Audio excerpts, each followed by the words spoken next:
देश की देश के सुप्रीम कोर्ट में 2 मिनट ये लोग खड़े नहीं हो पाते और इनकी शक्लें देखिए कैसे चिल्ला रहे हैं। शक्ल देखिए कैसे चिल्ला रहे हैं। शक्ल देखिए राहुल सिंह काजला कैसे चिल्ला रहे हैं। देखिए कैसे चिल्ला रहे हैं। तो जवाब सुनिए ना, चिल्लाइए ना, चिल्लाइए और चिल्लाइए।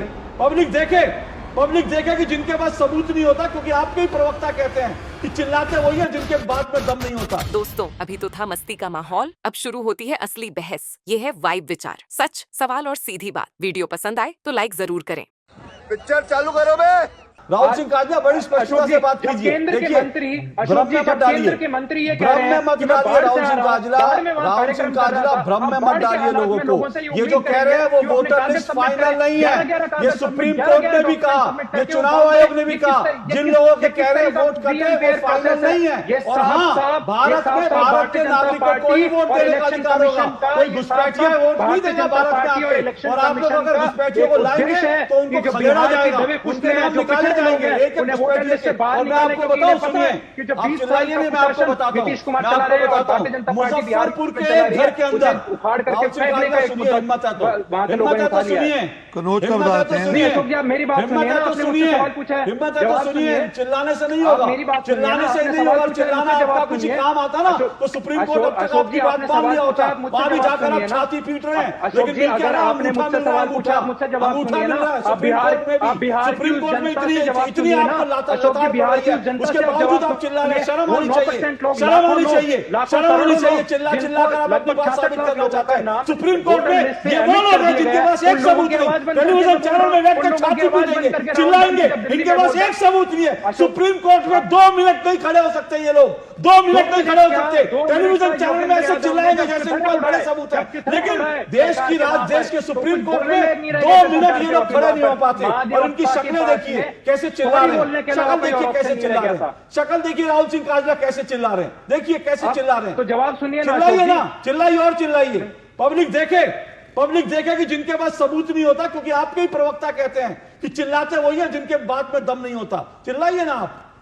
नहीं आप जवाब चिल्लाइए, जवाब चिल्लाइए। राहुल गांधी कहते हैं ना डरो मत, सवाल पूछा, जब आपने मुझसे सवाल पूछा तो जवाब डरे हुए हैं। आपसे एक सवाल क्या पूछ दिया, आप चिल्ला चिल्ली पर उतर आए। नहीं, जब मैं सरकार के खिलाफ आपसे सवाल पूछ रहा हूं। एक मिनट राहुल सिंह काजला, एक मिनट मेरा सवाल सुनिए। मैंने सीधा सवाल पूछा, आपने कहा हम लेके गए थे। मैंने कहा कोर्ट ने क्या कहा, क्या कोर्ट ने मान लिया धांधली हुई है? अब तक रोज सुनवाई हो रही है, कल भी सुनवाई हुई, आज भी सुनवाई। क्या एक भी बिंदु ऐसा है जिसपे आप कोर्ट ने कहा हो हाँ धांधली हुई है, हम इसको ठीक करेंगे? एक बिंदु बताइए। कोर्ट ने यह भी नहीं कहा कि धांधली नहीं हुई है। कोर्ट ने क्या कहा? कोर्ट ने प्रोसेस रोका क्या? सारा का सारा क्या कोर्ट ने प्रोसेस रोक दिया? ये भी नहीं कहा कि धांधली नहीं हुई है। आप तो कहते हैं ना कि प्रोसेस रोक दिया जाए। मैं बाकी मेहमानों को लाना चाहूंगा डिबेट में, लेकिन उससे पहले क्योंकि राहुल सिंह काजला ने एक बार फिर भ्रम में डाला, मैं आपको 4 चीजें बता दूं साफ तौर पर जो कोर्ट में जो अब तक साफ हो चुकी हैं। पहली बात, ये चुनौती दी गई थी कि क्या चुनाव आयोग को यह अधिकार है कि वो इस तरह से SIR की प्रक्रिया चलाए? कोर्ट ने कहा बिल्कुल। नंबर 1, चुनाव आयोग को यह अधिकार है, क्योंकि विपक्ष कह रहा था इन्होंने इतनी जल्दी कर दी, एक महीना ये हुआ, चुनाव आयोग को अधिकार नहीं है। कोर्ट ने कहा चुनाव आयोग को अधिकार है। एक बात। दूसरी बात, यह कहा गया कि आधार जो है, आधार को नहीं मान रहे। सुप्रीम कोर्ट ने कहा आधार चुनाव आयोग नहीं मान रहा, तो बिल्कुल सही है आयोग की। तीसरी बात, इन्होंने क्या कहा? इन्होंने कहा कि दरअसल ये वोटर फ्रेंडली नहीं है। सुप्रीम कोर्ट ने कहा बिल्कुल वोटर फ्रेंडली है। इन्होंने कहा इस पूरी प्रक्रिया पर रोक लगा दो। सुप्रीम कोर्ट ने कहा कोई रोक नहीं लगेगी। 4 मैंने आपको इंपॉर्टेंट बिंदु बता दिए जिसको लेकर अभिषेक मनु सिंघवी, कपिल सिब्बल, योगेंद्र यादव, विपक्ष के बड़े बड़े धुरंधर वकील जाके कोर्ट में जाके जो है SIR की प्रक्रिया के खिलाफ लड़ रहे थे। कोर्ट में वकील लड़ रहे थे और बाहर जो है ये SIR के पोस्टर फाड़ रहे थे कि हमको ये स्वीकार नहीं। लेकिन कोर्ट ने हर बार इनको आईना दिखाया। उसके बाद भी आप अगर चिल्लाना चाहते हैं, उसके बाद भी अगर आप मतदाताओं को, देश के लोगों को भ्रम में डालना चाहते हैं, तो मैं कहूंगा ये दुर्भाग्य है। लेकिन अब मैं बाकी लोगों के पास बढ़ूंगा, पर आज आपको बता दूं, आज मैं आपको यह बताऊंगा फैक्ट परफेक्ट में जुड़े रहिएगा मेरे साथ कि SIR और वोट चोरी का आरोप एक बहाना है भारत को बांग्लादेश के रास्ते पर ले जाना है। क्या मंशा ये है, ये आपको आज बताऊंगा फैक्ट्स के साथ, फैक्ट परफेक्ट में। लेकिन उससे पहले बताइए सुषमा जी, कोर्ट में तो हर बार मुंह की खानी पड़ रही है। उसके बाद भी एजेंडा, मतलब कितना एजेंडा आप, पब्लिक भी तो समझती है ना, पब्लिक तो मानती है सुप्रीम कोर्ट सर्वोच्च संस्था है, सुप्रीम कोर्ट जो कहती है उसको मानना चाहिए। आप लोग मानते हैं नहीं मानते मालूम नहीं। अशोक जी, अपेक्षा करती हूँ कि जब मैं बोलूंगी तो आप बीच में बिल्कुल चिल्लाएंगे नहीं। अपेक्षा करती हूँ कि सरकारी चैनल है, लेकिन सरकारी चैनल पर विरोधी दल की आवाज भी लोगों को सुनाई दे।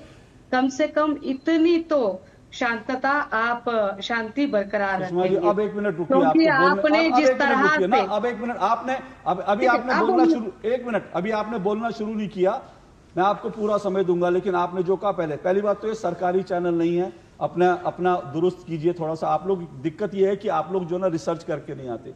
प्रसार भारती एक ऑटोनोमस बॉडी है, तो सरकारी चैनल नहीं है, पहली बात तो ये समझ लीजिए। दूसरी बात, राहुल सिंह काजला को मैंने 2 मिनट बिना रोक टोक के दिए, बिना रोक टोक के। आरपी सिंह जी ने रोकना चाहा, मैंने आरपी सिंह जी को रोका।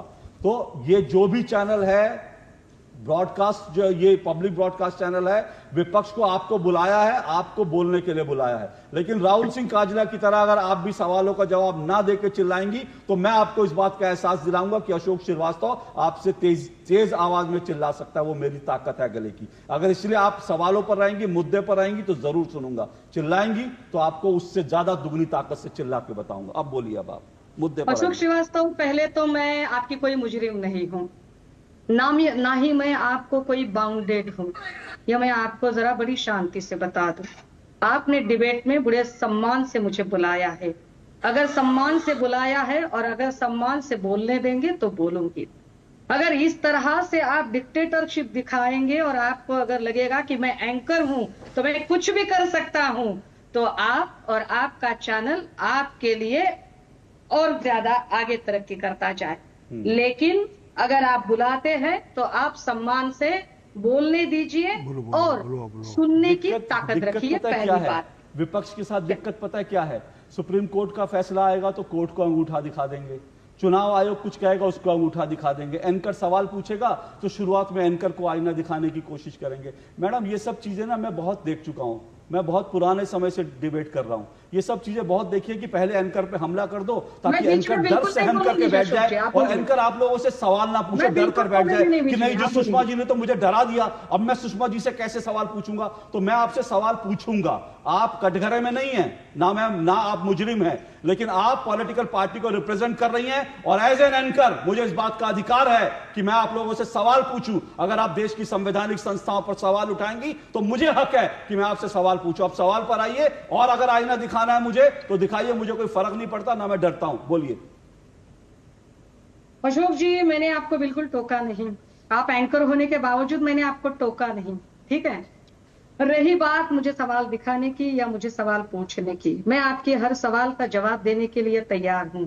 बस आप हौसला रखिए, सब्र रखिए और सरकार के विरोध में सुनने की ताकत रखिए, इतनी मैं गुजारिश करूंगी। ताकत बहुत है, और बिना एक बात मुझे पता है कि अरे आप फिर बीच में बोलने लगे। आप इतने समय से बोल रहे हैं, बृजमोहन श्रीवास्तव जी आपसे सीनियर है, मैं उनके पास गया नहीं, आपने अब तक मुद्दे की एक बात नहीं बोली, तब से आप ध्यान दे रही हैं। आप मुद्दे पर बोलिए प्लीज, बोलिए बोलिए, मुद्दे पर आइए। हाँ अशोक जी, जरा इस बात का आप इत्मीनान रखिए कि मैं बिल्कुल लॉजिकल बोलने वालों में से हूं, मैं मुद्दे को भटकने नहीं देती हूँ। और इस बात का इत्मीनान रहे आपको कि जो जो सवाल आपने राहुल जी से, एक मिनट अब मुझे बोलने दीजिए, अब मुझे बोलने दीजिए। आपने भूमिका बांध रही है मैडम, बोल नहीं रही हैं आप भूमिका बांध रही हैं। अरे आपको सुनना ही नहीं है शायद, आपको सुनना ही नहीं है शायद। आपने जितने सवाल राहुल जी से पूछे थे, आपने उनको एक भी बात का जवाब ठीक से देने नहीं दिया। आपने जानबूझकर इतनी चिल्लम चाट की कि ताकि उनकी आवाज ना पहुंचे। लेकिन मैं आपको जरा बता दूं कि वोटों की चोरी के बारे में मैं जरा मुद्दे पर आती हूँ। आइए मुद्दे पर आइए, उसी का मैं इंतजार कर रहा हूँ पिछले 10 मिनट से। पिछले 10 मिनट से नहीं, मैं आपको 12 मिनट से बर्दाश्त कर रही हूँ। आप मुझे 1.5 मिनट बर्दाश्त नहीं करते हैं। आप बर्दाश्त कर रही हैं तो मैं हाथ जोड़ रहा हूं, बर्दाश्त मत कीजिए, कोई जबरदस्ती बर्दाश्त नहीं करना आपने। मैं आपसे सवाल पूछा 10 मिनट से, आप जो इधर उधर कर रही हैं, एक सवाल का जवाब नहीं, अभी आपकी भूमिका ही चल रही है। मैं आपको समझाने की कोशिश कर रही हूँ। मुझे मत समझाइए, मुझे आपने बड़े बड़े अगर लोग बोलने समझा के समझा लिए के तो थक बुलाते गए, क्यों हैं? मुझे बड़े बड़े आप लोग बुलाते समझा क्यों समझा हैं के फिर थक अगर गए, बोलने जो के लिए समझा कहें रहे तो? थे उसके बाद उन्होंने अगर धमकियां आपको दी, बोलने उसके नहीं बाद देना उन्होंने है तो आप पुलिस भेजी, बुलाते क्यों हो? फिर भी मैं नहीं समझा। तो मैं वो आइटम नहीं हूं जिनको आप आपको समझा अगर देंगे। बोलने नहीं देना है तो आप बुलाते क्यों हो हमें? मैंने आपको बुलाया सवालों के आपकी भूमिका बांधने के लिए नहीं, और आपको एंकर के ऊपर चैनल के ऊपर सवाल उठाने के लिए नहीं बुलाया। अगर आपको मैं आखिरी मौका दे रहा हूं, विषय पे जवाब दीजिए, नहीं तो मैं बृजमोहन जी के पास जाऊंगा। बोलिए बोलिए, मैं फिर चुप हूं, मैं 5वीं बार चुप हूं और आपको बोलने का मौका दे रहा हूं, लेकिन विषय पर अगर आपको मेरे ऊपर बोलना है, चैनल पे बोलना है, इधर उधर बोलना है, तो मैं बृजमोहन जी के पास जाऊंगा। बोलिए।